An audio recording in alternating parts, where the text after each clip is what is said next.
let's go ahead and jump in and let's say André Smith. Who are you and why do we care? Yeah, hey, how's it going? Most people, some people call me Dre. So we can start with that. Who am I and why do you care? Andre Smith is a lot of things to a lot of different people, particular to this business here. I come from the arts, from music originally, and then the fine arts as a curator and an art advisor. Graduated magna cum laude from NYU Tisch in art and public policy. Shortly after that, I found myself working in academia, college professor for 2 years at University of Illinois at Chicago, where I taught marketing and innovation. And when it comes to the racket sports, as I was just kind of sharing and connecting with Bobby, because we've got Bronx ties in common. For me, one, I'm the 80s baby, right? Born 86. My name is Andre. Kind of easy to imagine where that inspiration came from, right? Agassi, with my dad. I grew up playing tennis in southern Westchester, in the Bronx, Mount Vernon, New Rochelle. And it was something I was introduced to like early in my life, and it didn't. I think the roots took hold, but the seed didn't really sprout until adulthood. And it was around 2020. I was living in San Francisco, and there were tennis courts that I would pass taking my younger daughter Chloe to school in the Fillmore. And I would see the courts, and they were really locked off. The you had to know the groundskeeper to know the time to be there, and it was a bit of a hassle. So access kind of was something I had been thinking about with public public access to racket sports is something I've been thinking about from about 5 years ago. And then back in April, I went to a business conference in Miami, and I heard about pickleball through a neighbor of mine, and it was on my mind a little bit. And it wasn't until I went to this conference and I tried to get, a set of pickleball paddles and a ball that was from this vendor, and they only wanted to give me one. And again, access came up, and I had kind of fell back in love with tennis going to Martha's Vineyard the past few summers. So I think just the ball of wax kind of hit late April, early May. There's an opportunity here, and Bankhead just seemed like a really light bulb moment for me when I thought about, not just we need a club, we need our own pickleball club, right? And it's not just anywhere in the city. We need it as a place that is core and central to our lifestyle, our way of living, but open to everybody. And Bankhead felt like the perfect fit. So Bankhead Pickleball Club is open for business as a brand. We'll talk about that briefly in a second. But we opened for business in the spring, worked as a pop-up model over the summer, and decided to move forward with 1,000 square feet brick and mortar pop-up concept early in the fall. Okay. Very cool. So you have a indoor facility. Now, is it indoor? Is it covered? Sometimes we get that mixed up. Yeah. Yeah. So what you see behind me here is 14,000 square feet of indoor real estate. So for this, we have 3 indoor courts, regulation dimensions. We have 1 court dimension for road tennis, borrowing from some of that Caribbean tradition that Bobby and I were talking about a little earlier. We have real estate for practice simulators for tennis and pickleball. And we are really excited about bringing padel ping pong inside of here. Now, for outside, we have real estate for 2 courts, and ultimately, we do want to have 1 padel court on the property. As far as back to the inside, we have a juice bar that's going to serve cold brew, cold pressed juice, and matcha. And we have a stage and real estate for events and off sites and things like that. So basically, you just ruined my next question of why are you unique? Because that all pretty much sounds fairly unique, even though, hey, we know there are racket sports facilities all over, but this one sounds fantastic. And we're So on I the guess belt I'm line. yeah. Okay. So there's the other thing. Bankhead location, just off the belt line. How could you pick a better spot? Now, what about it? You've got just you sell memberships. I Yes. say just like everybody else, but you can have memberships, people come in, play pickleball, everybody does that. But you're targeting after school, you've got a culture angle that you're working on here? Talk about that. Yeah. So as you were just seeing briefly over here to my side, I guess what really makes us unique is not just, and when people see or hear or read or come back to us saying, you're the first Black owned pickleball club, how is that true? How is that unique?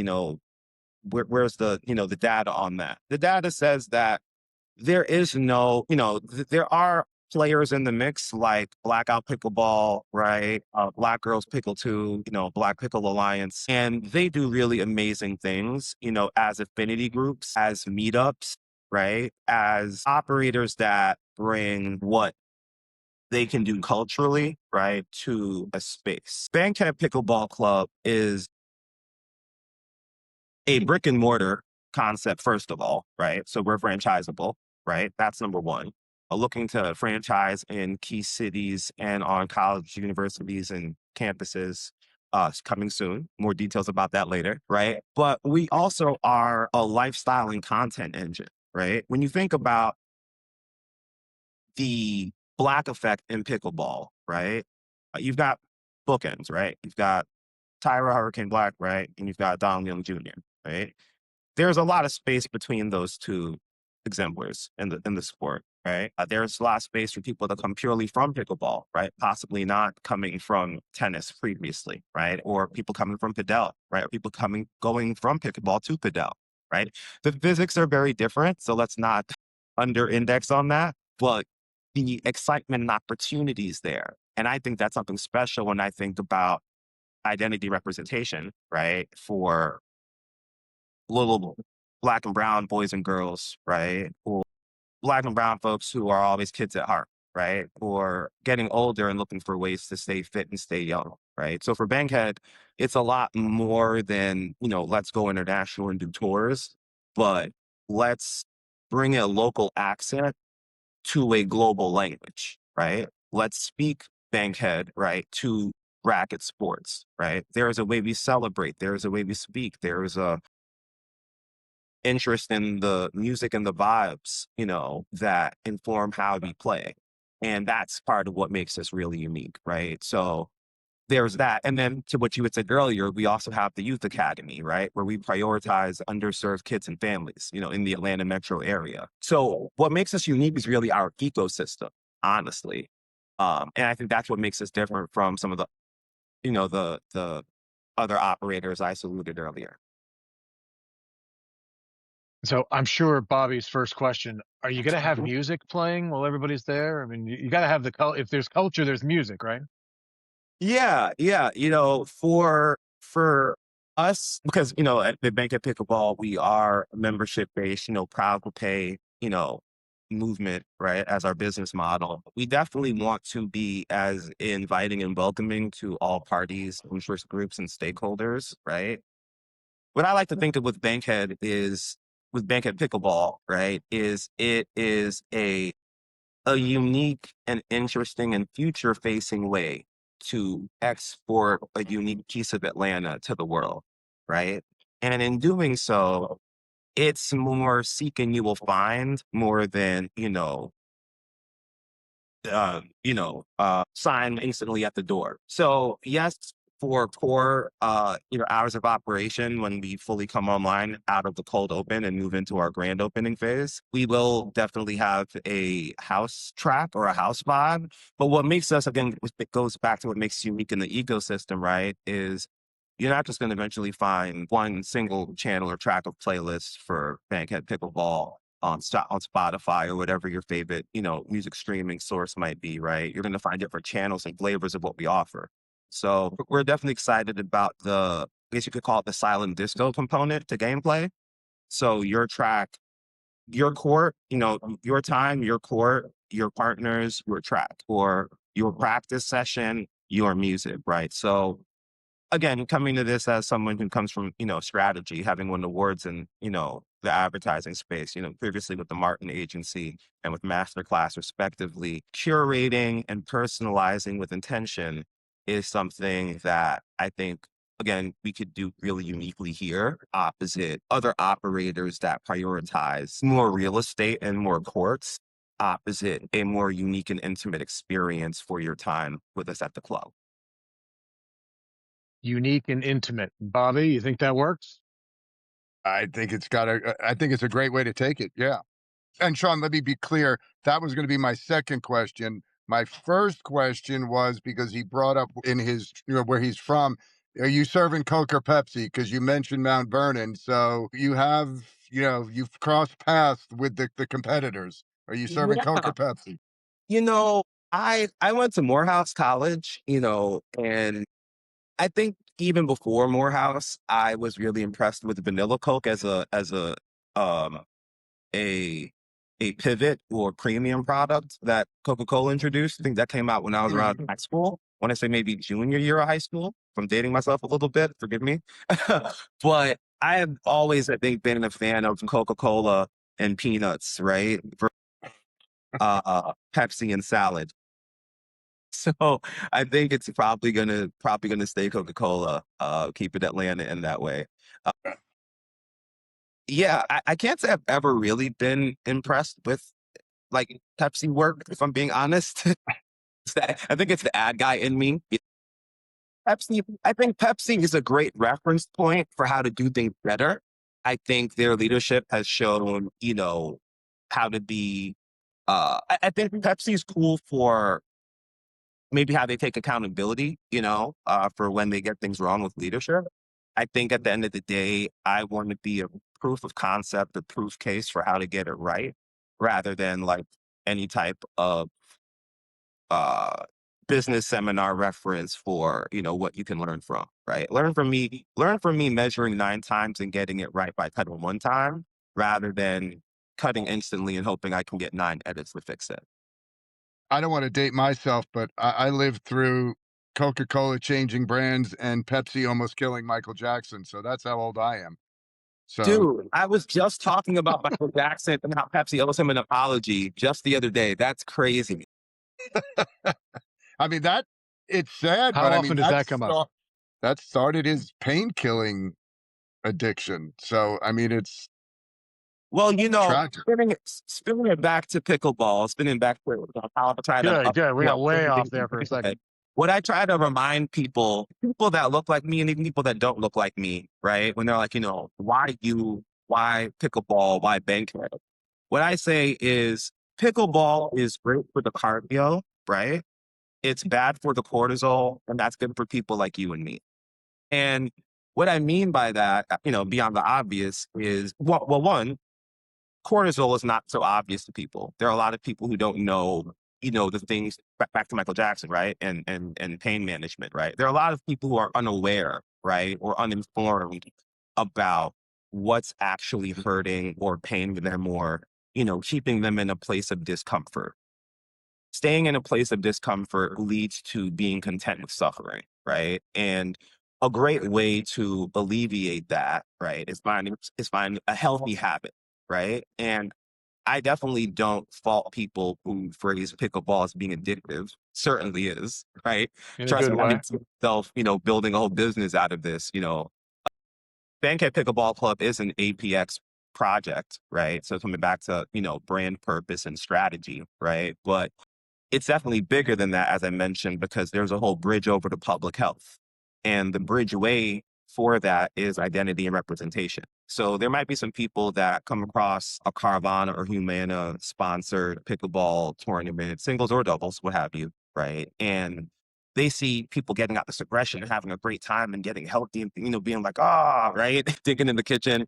And like, I want some of that, right? Because that looks like, a lot better than maybe pounding some beers, right? But they can't see themselves there, right? So they default to where they see themselves, right? And I've always been a believer that you grow in places that aren't comfortable, right? So for me, it comes back to why I say, it's good for the cardio, right? Good for your health, right? Bad for the cortisol, right? Which is double negative, right? Which is positive, right? And it's good for you and me. And I don't know if Michael Jackson would have been a pickleball monster, right? He probably would have been thinking of people, right? Probably would have been great lobs.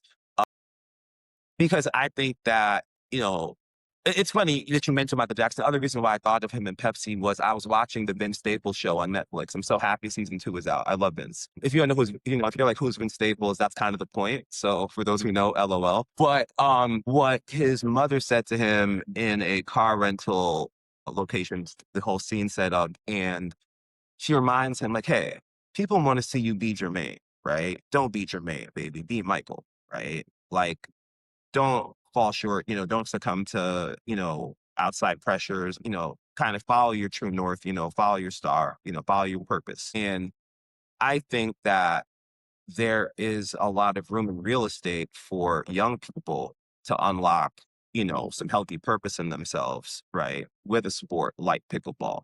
I think what I was saying to Shaun is that I want people to reframe the opportunity and stop seeing pickleball as a challenge or a problem and see pickleball as a gateway or an on-ramp to racket sports and frankly, just healthy living overall. So would Michael Jackson be a pickleball monster? I don't know. But Michael Jackson was an advocate of a lot of healthy things and smart business. And, youth sports being, $40 billion a year annually globally sounds like smart business to me. Georgia, being a racket sport mecca, and at least in North America, it just seems like smart business overall. So, Bobby, we can play Michael Jackson's songs while we play pickleball. Well, everything's just an homage at that point. Yeah. That's Actually, within range of what Bobby will listen to. I think we're actually going to have an event called Beat It, and it's going to be a Michael Jackson tribute day here at the club. So you guys are I'm in. invited. I'm in. That sounds fantastic. So what else? You can do events. Do you have anything coming up? Kind of that next step in this conversation, which is you have your facility. It's in Bankhead, first Black-owned pickleball club doing what you do. You've got a great cultural focus where it isn't just making money on pickleball people. You're also trying to bring in the kid, the after school programs. You're trying to reach everybody, create accessibility and affordability and all that. What do you have coming up? What is going on in your world that you might want to talk about that says, hey, what do you want to share with our audience specifically? Yeah, thank you. That's a great question. So, as you might imagine, particularly in Atlanta, across the country, maybe around the world, but for sure in the Southeast, and for sure in Georgia, Fulton County, Atlanta in particular, everything from New Year to, observing Martin Luther King Day, all the way through War Day, really a supercharged window for the city, right? If you think broader than that, Juneteenth is also a big cultural calendar opportunity, right? In the city, and larger. With this year being when, FIFA World Cup comes to Atlanta beginning in June, it's definitely a supercharged window that we're excited about being a part of. So more to share as we enter the new year, but what we're really excited about as an ecosystem, as a business, as a lifestyle brand, right, is Black futures. And what I mean by Black futures is, one thing I think that USTA does really well, and particularly with the US Open, is I love that they had a history product tie-in with Marvel and the Fantastic Four and Althea Gibson, right? They released like a limited number of comic books around fan experience at the US Open. I love that they're playing the Black history and nostalgia, and honoring her legacy and her imprint, just like Arthur Ashe, in some ways, even Serena Williams, fast forward, back to Black futures, right? The future of the sport looks like Taylor Townsend, Coco Gauff, I can continue to name others. Uh, they're, 1965, 2025, right, is not the biggest window of time, right? So there's not a lot of Black history per se to speak of when it comes to pickleball. But the future is very bright. In fact, it's almost like white hot. And that's something we're really excited about in Bankhead. So again, being off the belt line, being 5 minutes from the Bankhead MARTA station at this current, brick and mortar pop-up concept location here. First of, many iterations to come until we find something or build something even, right, with the right strategically aligned partners, right? This is how we're building out the brick and mortar vision of it. And for us, this is going to be a hub for Black futures and racket sports. So this is the again, back to how I was saying about, exporting this unique piece of Atlanta culture, right? And heritage, beyond, FIFA World Cup. Right? I really like to think of Bankhead, as you might talk about Marvel again, right? Fantastic Four. I can make a Bankhead the way you might think of Ragnarok if you're into Thor, or Wakanda if you're into, if you know Black Panther, right? It's bigger than a geolocation, right? A pin, right? It's like Crenshaw, right? In Los Angeles, right? Or it's like Bed-Stuy in Brooklyn, right? It means something beyond just that thing, right? It's a way of life. It's a way of being, a way of speaking, a way of celebrating, right? A way of carrying heritage and history and legacy. And that really matters.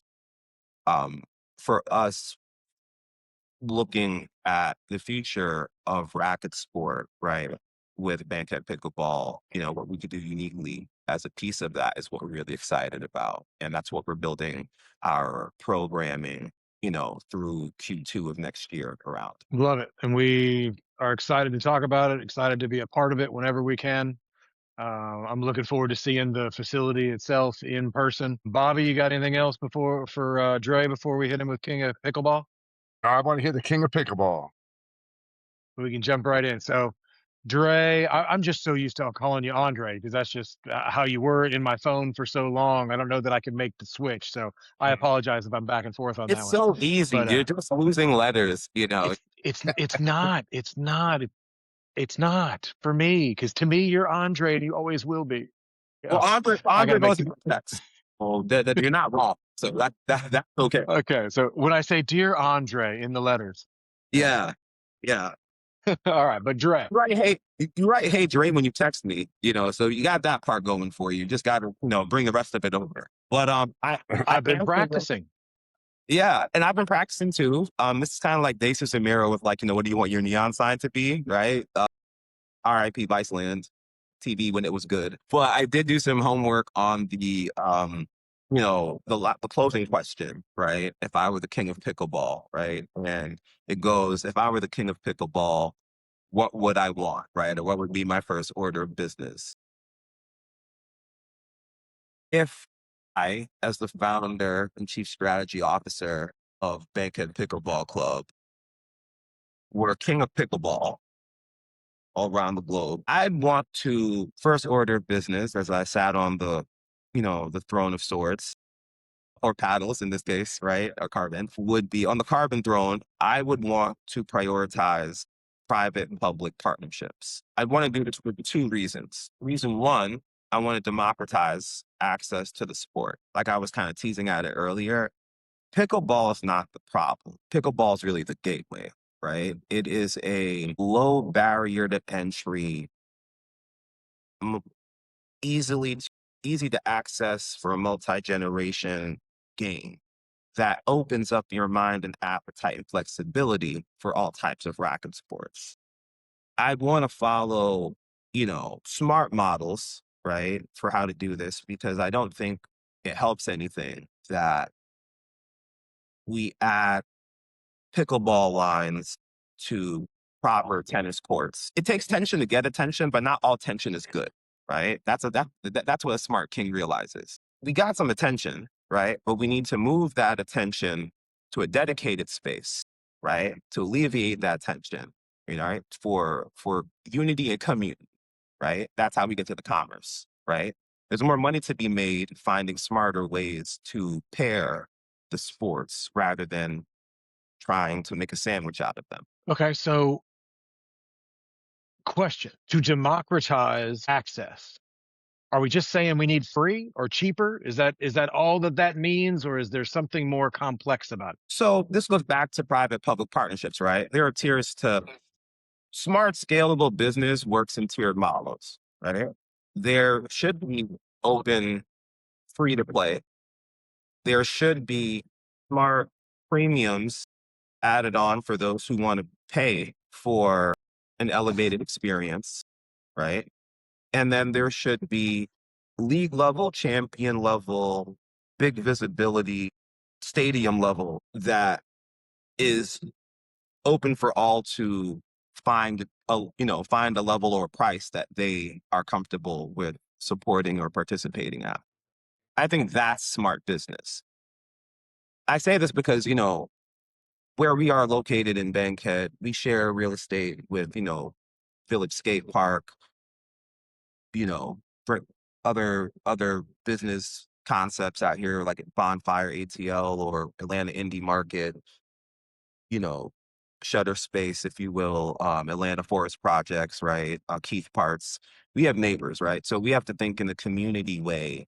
How can we make it fair for our neighbors, but still protect the value that we need to drive for our goals, our interests, right? And I think that at core, all business thinks that way. I think it can get challenging. And when it gets challenging, sometimes people get a little short-sighted, and that's where the tension builds up, right? Example, all of these lawsuits that happen in these suburbs or these, community village complexes or these retirement complexes, right? These aren't necessary.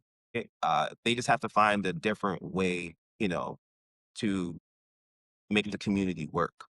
I don't think striking things that are appealing or even, the things that make the deal, that lock a deal down, right? There are some people that are exclusively, currently when you think about the wellness tourism industry, right? Again, billions of dollars, flowing around, right? There are people who exclusively will commit to a property over another property that might have more space or, more premium amenities, but this property has a pickleball court on the property. That's attractive, right? That appeal shouldn't be turned into a negative, right? Unnecessarily, right? I think, again, part of it is don't force a sandwich, right? When there's enough to spread things around. Makes me think of Stone Soup. So the little traveler that comes in and everybody doesn't have enough to make their own meal, but if we all come together, we can make a soup out of this rock. I don't know. Maybe I've just been reading too many kids' stories with Giovanni Bobby. No, its stories are the things that make the holiday special. That's why I was again glad we were able to get this pod before the close of the year. So thanks you guys for being flexible with us as we get work through our cold open, get towards our grand opening. You guys are definitely welcome guests. We feel like we're part of the GoTennis family. Giovanna are awesome, and the work that you guys do north that way and coming is great. Our interest, in partnership is getting more of that traffic, downtown as well. A lot of it comes down to, not just the who all's going to be there, but where can we be? And as far as who all's going to be here at Bankhead, everyone's welcome. As far as where you're going to be, you're definitely welcome here. So, without delay, I definitely look forward to figure out smart partnerships that we can do together. Bobby, I don't know if we're going to play handball anytime soon, but play pickleball, we're defined me.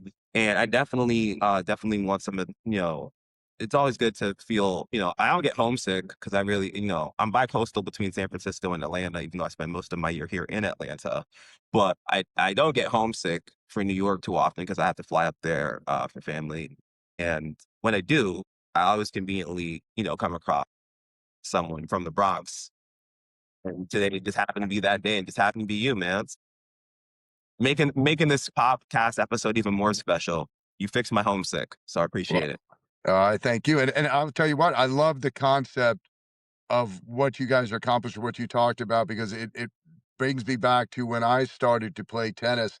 The club that I played at on Long Island at this point, they broke it down the same way. There was a time they'd let us come in for free, the kids, and we were allowed to stay to a certain point, still not paying. And, we became part of the club and it was a big cultural change and they tried to go thinking they were going to go to another level and they lost all the kids because they took away that culture, that part of it. And I'm a big believer in, more people, more energy, more success. So I love it. And, it makes me think about when I just was starting to play tennis. That was the environment I was in where it was a big open house. It was a great place to be at 6 o'clock on a Saturday morning. And, it was a great way to meet people. I wish you success because we want those things to succeed. That really means a lot. Thank you both. And yeah, more soon, more forward. I'd be remiss if I didn't mention, on behalf of myself and my partners, Lauren and Rich, our hearts go out to those impacted on Jamaica and beyond, with Hurricane Melissa. Please find beyond us, it's not about Bankhead Pickleball, doing something for, Hurricane Melissa relief, but Bankhead Pickleball encouraging and supporting anybody, find a meaningful way, the right way, right? Make sure the money goes directly to the people, right? Please, this holiday season, find the time to do something meaningful in that way. And after you do that, find the time to invite 2 or 3 other people to do the same. Speaking as the kids of immigrants, that means a lot to us. And we know that it means a lot to the GoTennis family also. So thank you very much for this time and opportunity to tell us about what we have in store for the world coming from Bankhead Pickleball Club. And we'll see you soon. Thank you, guys. Done. I don't Hey. even have to say anything.